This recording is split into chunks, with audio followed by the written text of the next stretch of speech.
Hello everyone, welcome to today's video lecture. Today we will be continuing with the principles of scientific management given by F.W. Taylor. We have already covered the two principles in the previous class and we would be continuing our topic in today's video class. Class जैसा कि मैं हर class में कहती हूँ, I am again repeating कि आज की class में या हमारी हर क्लास में फोकस होता है how to score full marks. तो क्लास इसीलिए अगेन टुडे ऑल्सो हम कॉन्सेप्ट क्लैरिटी पे फोकस करेंगे along with those important lines which you must mention in your answer sheet to score full marks. बहुत बार ऐसा होता है कि बच्चों को प्रिंसिपल का या बीएसटी के किसी भी टॉपिक का कॉन्सेप्ट अच्छे से क्लियर होता है बट वो लाइन्स लिखना भूल जाते हैं, मिस कर देते हैं जो एग्जामिनर ढूंढ रहा होता है. तो क्लास इसलिए मैं कहती हूँ कॉन्सेप्ट क्लैरिटी पे फोकस करना है. That's okay, you have to understand the concept so that you can present the answer in your own language. But side by side आपको वो इम्पॉर्टेंट लाइन्स को ध्यान में रखना है जो एग्जामिनर को चाहिए और वो इम्पॉर्टेंट लाइन्स आपको मेंशन करना बहुत ज़रूरी है अगर आपका एम बीएसटी में फुल मार्क्स स्कोर करना है. तो ठीक है क्लास, तो आज के वीडियो लेक्चर में भी हम कॉन्सेप्ट पे फोकस करेंगे along with those important lines जो आपको गलती से भी मिस नहीं करनी है एग्जाम में.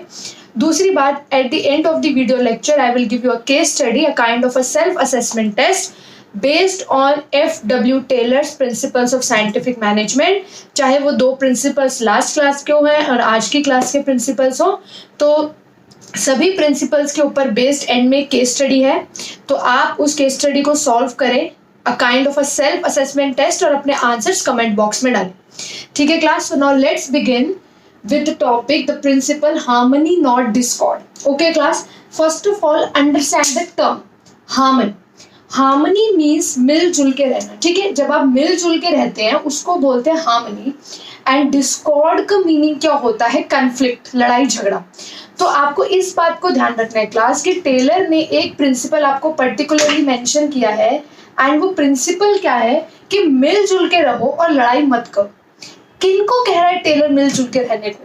किनको कह रहा है टेलर लड़ाई मत करो? तो क्लास ध्यान से देखो, हार्मनी का मतलब है हार्मनी किसके बीच में? वर्कर्स एंड मैनेजमेंट के बीच में. बेसिकली जो प्रॉब्लम आती है कंपनी में, कन्फ्लिक्ट की प्रॉब्लम आती है, वो वर्कर्स और मैनेजमेंट के बीच के कन्फ्लिक्ट की बात होती है. तो इसलिए टेलर कह रहे हैं लड़ाई झगड़ा नहीं होना चाहिए, मिलजुल के रहना चाहिए. किन दो ग्रुप्स की बात हो रही है यहाँ पे? Management and workers. ठीक है क्लास, अब क्लास हम आगे चलते हैं. ये 3 इंपॉर्टेंट पॉइंट्स हैं जो आपको एग्जाम में डिस्कस करने ही करने हैं. अगर आप इन तीनों में से एक भी पॉइंट मिस कर दोगे तो फुल मार्क्स तो नहीं मिलने वाले. टीचर विल डिडक्ट 1 और 1.5 marks in your answer.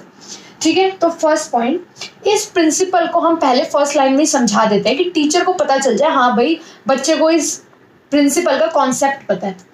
There should be complete harmony between workers and management. जो मैं आपको कह रही थी कि 2 क्लासेस होती है मेनली, वर्कर्स एंड मैनेजमेंट, जिनके बीच में लड़ाई झगड़ा रहता है. वर्कर्स को हमेशा ये फील होता है, एज अगर मैं भी एक एम्प्लॉय हूँ स्कूल में, तो मुझे क्या फील होता है, यार मेरे से इतना ज़्यादा काम कराया जाता है, यार मैं इस क्लास को संभालती हूँ, इतने सेक्शन संभालती हूँ, मैं स्कूल का ऑफिस वर्क भी कई बार करती हूँ, हम एक्स्ट्रा को करिकुलर एक्टिविटीज़ भी ऑर्गेनाइज करते हैं एंड उस हिसाब से ना स्कूल हमें सैलरी नहीं दे रहा. एंड मैनेजमेंट को हमेशा क्या लगता है, यार ये टीचर्स इतना काम नहीं करते एंड सैलरी तो इतनी मोटी मोटी ले लेते हैं. तो our understanding, a kind of conflict रहता ही है वर्कर्स एंड मैनेजमेंट के बीच में. तो टेलर वही एम्फसाइज कर रहा है कि there should be complete harmony between workers and management. इन दो ग्रुप्स के बीच में खास तौर पे कहते हैं हार्मनी और प्यार मोहब्बत होनी चाहिए. अब ये तो बच्चे लिख देंगे, ये बच्चे नहीं लिखेंगे कि अगर ये हार्मनी नहीं हुई तो क्या होगा. दिस एवरीवन कैन राइट कि there should be complete harmony between workers and management.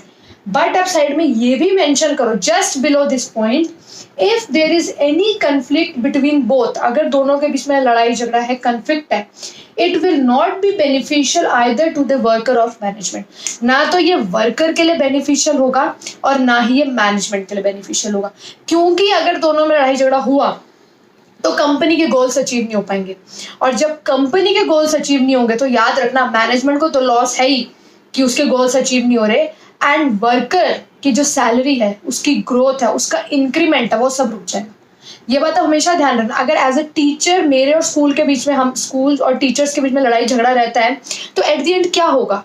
Teachers ढंग से नहीं पढ़ाएंगे, क्लैश होगा, स्कूल का रिजल्ट अच्छा नहीं आएगा, स्कूल की गुडविल खराब होगी। धीरे धीरे क्या होगा? स्कूल में एडमिशन्स कम आने शुरू हो जाएंगे, स्कूल की डाउनफॉल शुरू हो जाएगी, मैनेजमेंट तो लॉस में गई एंड इवन जो हम टीचर्स हैं, हमें इंक्रीमेंट्स नहीं मिलेंगे, हमें अच्छी ग्रोथ नहीं मिलेगी स्कूल में, और एक टाइम पे हो सकता है हमें अपनी जॉब से हाथ धोना पड़े। तो यही होता है क्लास कि अगर दोनों के बीच में कन्फ्लिक्ट हुआ तो इन द लॉन्ग टर्म हो सकता है क्या होगा ही, नुकसान दोनों को होगा। ये बात ध्यान रखना। अगर आप मिलजुल के काम नहीं कर रहे हो, गोल्स अचीव नहीं हो रहे हैं, तो लॉस और नुकसान दोनों को भुगतना पड़ेगा। Second point, very very very important point, ये तो सबसे बड़ी पहचान है इस प्रिंसिपल की, mental revolution. Mental revolution word सुनते ही ना आपके कान खड़े हो जाने चाहिए, because it is a very very important concept. Mental revolution तो ऐसा कॉन्सेप्ट है जो अकेले इंडिविजुअली पे आपसे 1 मार्क्स में पूछा जा सकता है। बोर्ड में what do you mean by mental revolution, या what is the objective of mental revolution. Mental revolution word को तो छाप लो अपने दिमाग में। मेंटल का मतलब क्या होता है? माइंड, एंड रेवोल्यूशन मतलब चेंज, यानी आपको अपनी सोच को बदलना पड़ेगा। मेंटल मीन्स माइंड, रेवोल्यूशन मतलब चेंज, यहीं से समझ जाओ। तो इसका मीनिंग होता है चेंज ऑफ एटीट्यूड। आपकी जो सोच है वो बदल जानी चाहिए। किनकी सोच बदल जानी चाहिए? Change of attitude of both workers and management. Workers और मैनेजमेंट दोनों को ही अपनी सोच बदलनी पड़ेगी। दोनों को ये सोच बदलनी पड़ेगी कि हम दोनों एक दूसरे के दुश्मन हैं। दोनों को, both of them should realize the importance of each other. Class, mental revolution मतलब if I'm saying again and again, that's very important. तो mental revolution का मतलब है change in the attitude of both workers and management. And क्या change? Both should realize the importance of each other. दोनों को समझ जाना चाहिए हम दोनों एक दूसरे के लिए बहुत इंपॉर्टेंट है। वर्कर्स अच्छे से काम करेंगे तभी कंपनी को प्रॉफिट होगा, मैनेजमेंट को प्रॉफिट होगा। अगर मैनेजमेंट वर्कर्स को अच्छे से मैनेज करेगी तभी तो वर्कर्स काम कर पाएंगे एंड प्रॉफिट और गोल्स अचीव कर पाएंगे। Third point, management and workers दोनों को क्या क्या करना है, ये केस स्टडी के पॉइंट ऑफ व्यू से बहुत इंपॉर्टेंट पॉइंट है class. Management should share gains with the worker. अगर मैनेजमेंट को एक्स्ट्रा प्रॉफिट होता है, मैनेजमेंट को गेन होता है, तो मैनेजमेंट को इस गेन को वर्कर्स के साथ शेयर करना है in the form of bonus. अगर वर्कर्स ने मेहनत करी और आपको सच में बहुत ज्यादा प्रॉफिट हुआ है तो इट्स योर ड्यूटी कि आप उनको बोनस दो, उनको मोटिवेट करो। तो management should share gains with the worker and इसके बदले वर्कर्स को क्या करना है? They should work with full cooperation and hard work. पूरी मेहनत से, पूरी शिद्दत से आप अपना कंपनी में काम करते रहो। तो अब खुद सोचो, वर्कर्स बहुत मेहनत से काम कर रहे हैं, कंपनी के गोल्स अचीव होंगे, कंपनी एक्स्ट्रा प्रॉफिट अर्न करेगी, और वहीं पे मैनेजमेंट जो इतना प्रॉफिट कंपनी अर्न कर रही है उसका कुछ पोर्शन वर्कर्स को एज अ बोनस दे रही है, वर्कर मोटिवेट हो रहे हैं। तो आप देख रहे हो दोनों जब मिलजुल के काम कर रहे हैं तो ये हो ही नहीं सकता कि कंपनी सक्सेसफुल ना हो। भाई वर्कर्स मेहनत कर रहे हैं, कंपनी गोल अचीव कर रही है, कंपनी एक्स्ट्रा प्रॉफिट अर्न कर रही है, तो मैनेजमेंट जो एक्स्ट्रा प्रॉफिट है ना उसका कुछ portion as a bonus worker के साथ शेयर्स कर रहा है। तो वही management should share gains with the worker and worker should work with full cooperation and hard work. ये 3 पॉइंट्स आपके पूरे प्रिंसिपल का जिस्ट है। उसके बाद आपको एक चीज लिखनी है कि true interest of both is one. ये एक प्रेजेंटेशन पॉइंट है, इंप्रेशन क्रिएट करने वाला पॉइंट है कि ट्रू इंटरेस्ट, दोनों का बेनिफिट एक ही है। ये बात ध्यान से समझ लो, ये इस प्रिंसिपल का एक जिस्ट है। दोनों का इंटरेस्ट, दोनों का बेनिफिट एक्चुअली में एक ही है। ध्यान से देखो, अगर कंपनी प्रॉफिट अर्न करती है तो उसी में दोनों की भलाई है। भाई मैनेजमेंट की भलाई भी उसी में है और वर्कर की भलाई भी उसी में, कि उसकी जॉब बनी रहेगी, उसको ग्रोथ का मौका मिलेगा, उसे हर साल अच्छा इंक्रीमेंट मिलेगा। तो बेसिकली घूम फिर के बात ये आती है कि दोनों का जो गोल है, दोनों का जो फायदा है ना, वो एक ही बात में है कि दोनों मिलजुल के काम करें और कंपनी के गोल्स अचीव करें। मैनेजमेंट भी खुश, वर्कर्स को अच्छा इंक्रीमेंट मिलेगा, अच्छी ग्रोथ अपॉर्चुनिटी मिलेगी, वर्कर भी खुश। ठीक है क्लास, तो फटाफट एक बार देख लो कि कंप्लीट हार्मनी होनी चाहिए, नहीं होगी तो क्या होगा। मेंटल रेवोल्यूशन को तो आपको जरूर हाईलाइट करना है। एंड मैनेजमेंट और वर्कर्स को क्या करना चाहिए? मैनेजमेंट को गेन शेयर करनी चाहिए और वर्कर को फुल कोऑपरेशन से काम करना चाहिए। ये केस स्टडी आइडेंटिफिकेशन के लिए बहुत इंपॉर्टेंट पॉइंट है। केस स्टडी में जब भी ये दोनों बातें आएंगी या इनमें से एक भी बात आएगी और पूछा जाएगा which principle of scientific management is highlighted here, तो आपको पता होना चाहिए वो हार्मनी नॉट डिस्कॉर्ड है। अब एक एग्जाम्पल आता है, example of Japanese work culture. ये एक एग्जाम्पल है जो एनसीईआरटी में भी मेंशन्ड है। इस एग्जाम्पल को समझते हैं। जापानीज कंट्रीज में जो जापानीज वर्क कल्चर है वो बहुत अच्छा एग्जाम्पल है हार्मनी नॉट डिस्कॉर्ड का। उस स्टाइल ऑफ मैनेजमेंट को पैटर्नलिस्टिक स्टाइल ऑफ मैनेजमेंट भी कहा जाता है। यानी कि पैटर्नलिस्टिक स्टाइल मतलब जब वर्कर्स और मैनेजमेंट के बीच में कंप्लीट ओपननेस है, कंप्लीट फ्रैंकनेस है, and they are like a family. वो मिलजुल के रहते हैं, मिलजुल के काम करते हैं, they behave like a family. तो ऐसा नहीं है कि वहां वर्कर्स कभी मैनेजमेंट से नाराज नहीं होते हैं, वो भी स्ट्राइक पे जाते हैं, लेकिन उनकी स्ट्राइक हम इंडियंस की तरह नहीं है कि हम तो काम नहीं करेंगे, हम तो बैठ गए, हम तो बदला लेंगे मैनेजमेंट से, हम तो 1 महीना फैक्ट्री में काम नहीं करेंगे और मैनेजमेंट का नुकसान होने दो। No, they don't behave like this. वो सिर्फ अपनी नाराजगी दिखाने के लिए एक ब्लैक बैज पहन लेते हैं, एक ब्लैक बैज पहनते हैं और अपना काम डबल मेहनत से करते हैं, डबल काम करते हैं, ताकि जो मैनेजमेंट है ना उसको दया, जैसे सिंपैथी आ जाए। जैसे गांधीगिरी कहते हैं ना, टाइप ऑफ गांधीगिरी। इंडियंस की तरह नहीं कि हम स्ट्राइक पे चलेगा, अब मैनेजमेंट को बताते हैं इसका काम नहीं करेगा ना, 1 महीना इसका काम नहीं होगा, इसे पता चलेगा। नो, ऐसा वो नहीं करते। क्यों? क्योंकि वो कंपनी का नुकसान नहीं होने देते। वो सिर्फ ब्लैक बैज पहनते हैं दिखाने के लिए कि हम नाराज हैं, डबल मेहनत से काम करते हैं कि जो वहां की मैनेजमेंट है उसकी सिंपैथी ले सके, नुकसान नहीं होने देते वो कंपनी का। ठीक है, तो ये है Japanese work culture, paternalistic style of management. मिलजुल के काम करते हैं, नाराजगी भी आए तो भी एक दूसरे से दुश्मनी नहीं है। नाराजगी है इसका मतलब नहीं है मैनेजमेंट को लॉस क्रिएट करेंगे, मैनेजमेंट वर्कर्स को हर्ट करेगा। नो, ठीक है स्ट्राइक पे हैं, हमें आपकी कोई बात पसंद नहीं है, लेकिन काम मिलजुल के होगा, कंपनी का नुकसान नहीं होगा। तो वहां प्रिंसिपल फॉलो होता है हार्मनी नॉट डिस्कॉर्ड। ठीक है क्लास, तो जो नोट्स मैंने आपसे शेयर कर रखे आप उनको जरूर पढ़े। उन नोट्स के बाद आपको किसी बुक को रेफर करने की जरूरत नहीं है। आप यहाँ पे अच्छे से वीडियो को सुन रहे हो, समझ रहे हो, तो ऑटोमेटिकली आप देखोगे आपको प्रिंसिपल क्विकली लर्न हो गया है। सारे इंपॉर्टेंट पॉइंट्स जो आपको बोर्ड में मेंशन करने हैं फॉर स्कोरिंग फुल मार्क्स, वो सारे कवर हो गए हैं। अब रिक्वायरमेंट है जस्ट फटाफट आप इस प्रिंसिपल को वीडियो पॉज करके नोट्स में से रीड कर लो and let's proceed to the next principle. Class, cooperation not individualism. अगर आप नाम देखो, as the name suggest, cooperation मतलब एक दूसरे के साथ कॉपरेट करना, मिलजुल के रहना, एक दूसरे की हेल्प करना। नॉट इंडिविजुअलिज्म, अपना अपना नहीं सोचना सिर्फ। You should not focus on individualism कि आप सेल्फिश हो जाओ और सिर्फ अपना अपना सोचो।